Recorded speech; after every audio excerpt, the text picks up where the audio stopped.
Zimbabwe আৰু ইণ্ডিয়াৰ মাজত যি তৃতীয়খন টি20 মেটচ হৈ আছিলে আজি ইণ্ডিয়া 23 ৰানত জয়লাভ কৰিবলৈ সক্ষম হ'ল। আজি ইণ্ডিয়াই আজি প্ৰথম বেটিং কৰি 182 ৰান কৰিছিলে, 183 ৰানৰ টাৰ্গেট দিছিলে। ইণ্ডিয়াই আজি গায়কোৱাড, জয়ছোৱাল, চুমন গিল বৰ ধুনীয়া ইনিংছ খেলে।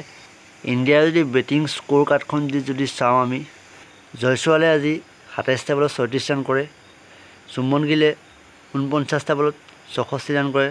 আজি অভিষেক শৰ্মাই খেলিব নোৱাৰিলে, 9টা বলত 10 ৰান মাৰে। গায়কোৱাডে ভাল খেলে, 28টা বলত 49 ৰান কৰে। ছেমছঙে ভাল নেখেলিলে, আজি 7টা বলত 12 ৰান কৰে। ৰিংকু সিঙে 1 বলত 1।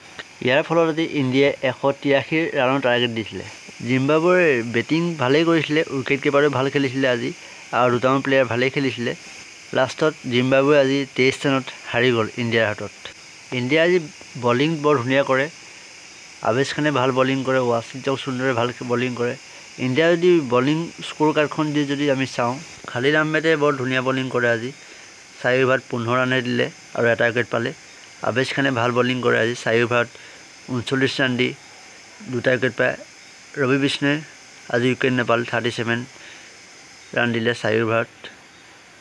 ৱাশ্বিংটন সুন্দৰে ভাল বলিং কৰে, আজি 15 ৰান দি 4 অভাৰত 3টা উইকেট পায়। বাকী অভিষেক শৰ্মাই ভাল বলিং নকৰিলে, আজি 1টা উইকেট নাপালে। শিৱম ডুবে ভাল বলিং নকৰিলে, 1টা উইকেট নাপালে।